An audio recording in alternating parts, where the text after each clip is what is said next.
Hello, folks, and welcome to episode 3 of Meet the Club.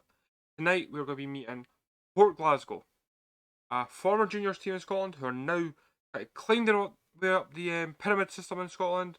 I'll get more into that. However, this is something I've been looking forward to be making. In fact, I get to talk about a former juniors team is mind blowing. So, guys, stick around because after this intro, I'm gonna get this top off and I'm getting that one on. See you in a sec.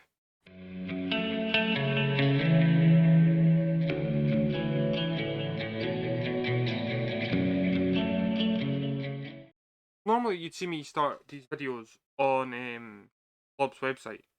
Unfortunately, however, Port Glasgow don't have their website up and running. So I can't actually show the website.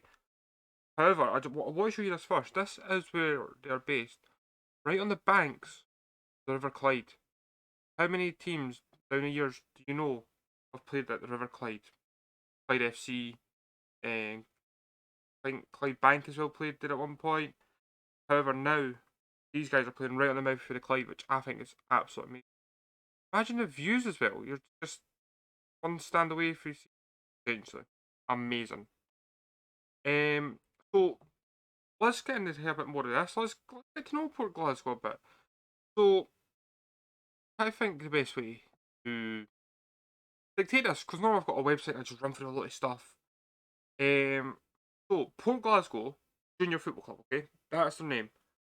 Now they still consider themselves as in the junior name. It's been voted by their AGM, and fair enough.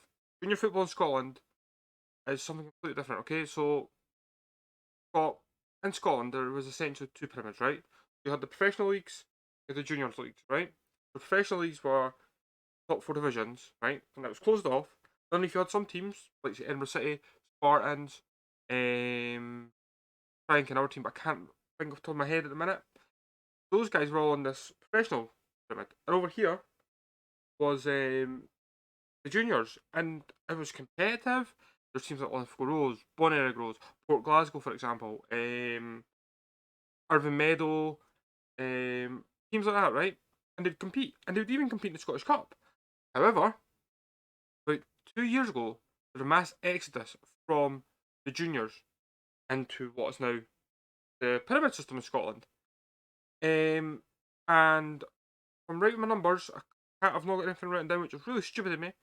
However, 63 teams, I believe, left the juniors and joined the professional ranks of Scottish football.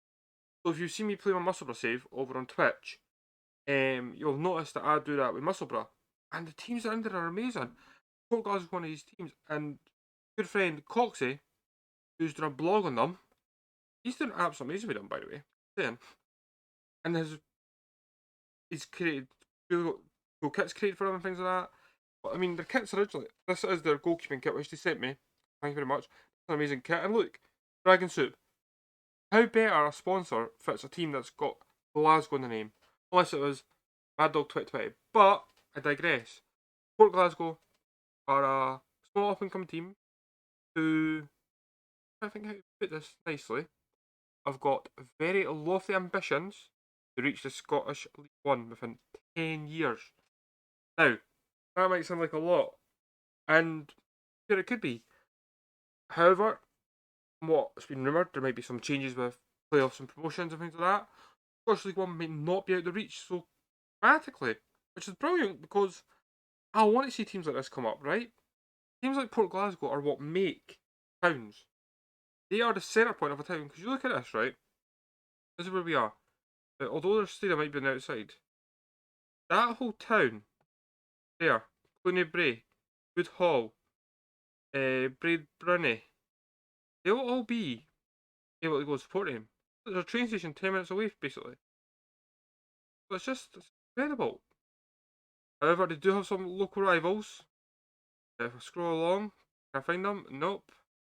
I think I'm going the wrong way. However, just to let you know that our local rivals are Greenock Juniors, not Greenock Morton.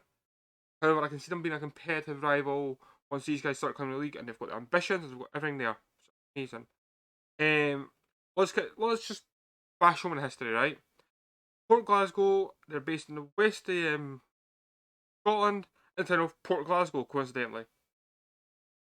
You know, That's what Scottish football's around about. Teams with town names. Hamilton, Port Glasgow, Clyde, even though they're not in Clyde anymore. But you know, it's things like that, and I love it. They were formed in 1890 as Port Glasgow Athletic Juveniles FC, or as they are now, Port Glasgow Junior Football Club. So they've not really changed that much in what's that, 130 years. Woo! 131. Happy 131st birthday this year, Port Glasgow. Now, this is quite funny, okay? Anyone that knows anything about this team will have noticed that one of their nicknames is the Undertakers, and there's a good reason behind it. I love this. Even you find a good reason behind stuff. Oh, um, basically, one of their founders in 1890 was an Undertaker. So that's what they got the nickname. Nothing fancy like, oh, we beat Barcelona at 85. Now so we got called the Undertakers or anything like that. No, no. One of the guys is an Undertaker. How brilliant is that? Your legacy is a club's nickname. I'd love that. If someone wants to call Edinburgh City Edinburgh FM, hey, I'll take that nickname. But genuinely, amazing. Now, they did disband at World War Two, right? And that happened to a lot of teams around Scotland, fortunately, and all over the world, essentially. Was the war was the war. Nothing you could do about it. So they eventually did come back in 1949 when Port Glasgow Juniors were an offshot. This same history, but they've become an offshot of Clune Rock Juveniles, which is just along the road. So hey, why not? And then in 1949 they stepped up into the juniors. And this is a beautiful badge, by the way, right? You'll see it in the thumbnail, but it's just a ship in the harbour. It's simple. Don't understand why people don't get this. Simple badges are the best badges. Something about your town or whatever, but this is a badge on the harbour. They're a team that's based on the harbour of the River Clyde. It's amazing. Now, they've got 3 sponsors, okay? Brilliant. There's probably got more data around, but I only know 3 main ones, which is Dragon Soup, which, you know what, it's quite a nice drink, I'm not going to lie. That's been their main sponsor since 2019. So, you know what, hats off to Dragon Soup for supporting a local team. It should be done. So, I'm not being funny, but Monster Energy Drink, or whoever, if you're watching, find the local team. I'll give you a list of them who you can sponsor. They've also got 2 local businesses, the Caledonian Bar. Shout out to the Caledonian Bar. And then also shout out to Temporal Travel, who help with the club with their match hospitality and travel to the home and away matches. There you go. They're a little local company who are like, lads, do you want travel to an away game against Clydebank or Ben Burp? Yes, there is a team called Ben Burp. Is it Ben Burp or Ben Burp? I can't think off the top of my head. No, we'll give you travel. Let's go. Amazing. Now, their stadium is based in Port Glasgow Community Stadium, right? That's what it's called. You can see it there, and it's known as Park Lee. Love it. Park Lee. It is a purpose built for Port Glasgow Junior, which is amazing, and the community. So we're talking, they've got a community like a fitness centre, things for the kids to go to. I bet, I'm not 100% sure on this, and someone can correct me, but I bet some local schools have had their, oh, what do you call that? Egg and spoon races. Yeah, and which I think would be brilliant. It's got a capacity of 18,000, sorry, 1,800. 18,000 would be incredible for that level. 1,800 all standing with 2 cover stands. Now, cover stands doesn't seem like oh, way, but at that level, having a cover stand, amazing. No standard getting Baltic with the rain hitting you, especially for River Clyde. Now, they did spend 10 years ground sharing with their main rivals at Ravenscraig Stadium, and I can now confirm because I can see it. Their main rivals were Greenock Juniors. I got it right. Hallelujah, praise the Lord, I got it right. Now, first of all, before going any further, I'd like to give a big thank you to Chris, okay?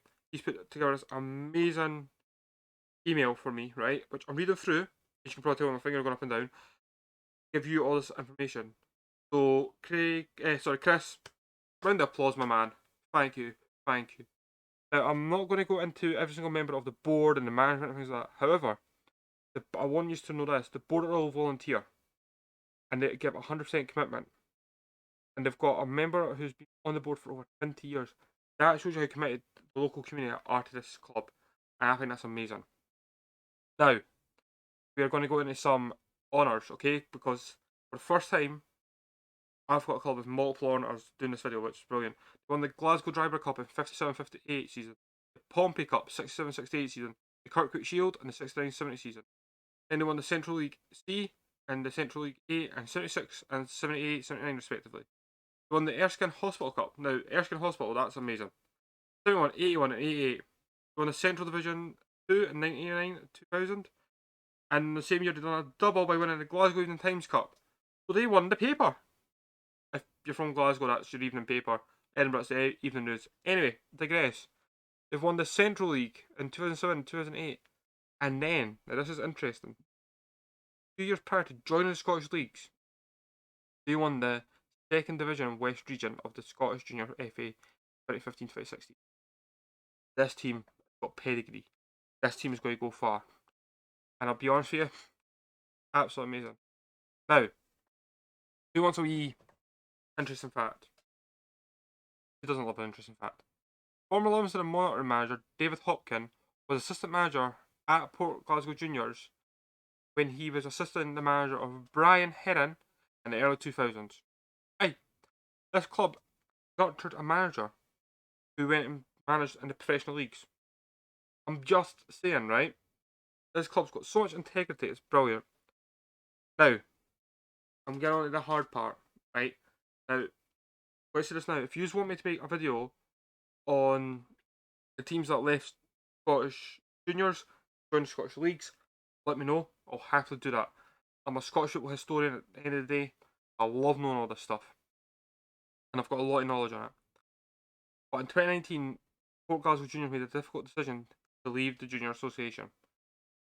Join the newly formed West of Scotland Football. Now, in there you've got teams like Armedo, Auchinleck were in it, but I think they pulled out due to finances this year.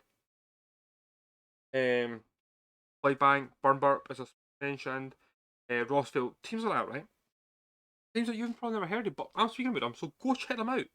Please go check all these teams out that I'm mentioning over on Twitter, Facebook, wherever. Now, the club brought to their AGMs recently if the name Junior should be taken out. Didn't categorically, no. I find amazing.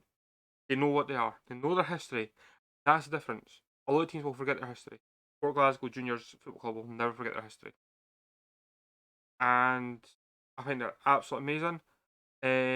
They've got representatives in the league via the treasurer, and they raise concerns about other teams in the west of Scotland, and they're, what they're concerned about. That's 67 clubs in the west of Scotland. Port Glasgow will raise their hand and say, this team's concerned about this team's concerned about that. So, hats off to Port Glasgow. I want to give a big thank you again to Chris for putting this all together for me. I want to give a big thank you to them for sending me out this top. A beautiful top. It's so bright. It's a Friday night delight. I do not regret saying that at all. I want to thank you. Big thanks to Coxie, who's bigging up Port Glasgow name in a minute. I think he's doing an absolutely amazing job with his blog. And I just want to say thank you to every single one of you that are watching this. If you like what you're hearing, make sure that you drop that wee subscribe, comment, all that good jazz. Up in the corner, there will probably be some video recommendations because I'm trying out that new end screen. So, see that video that they think you like, a little view. But anyway, guys, it's been a pleasure once again. Thank you very, very much. And I hope to be discussing more football history with you very soon. See you later, guys. Take it easy. Bye-bye now.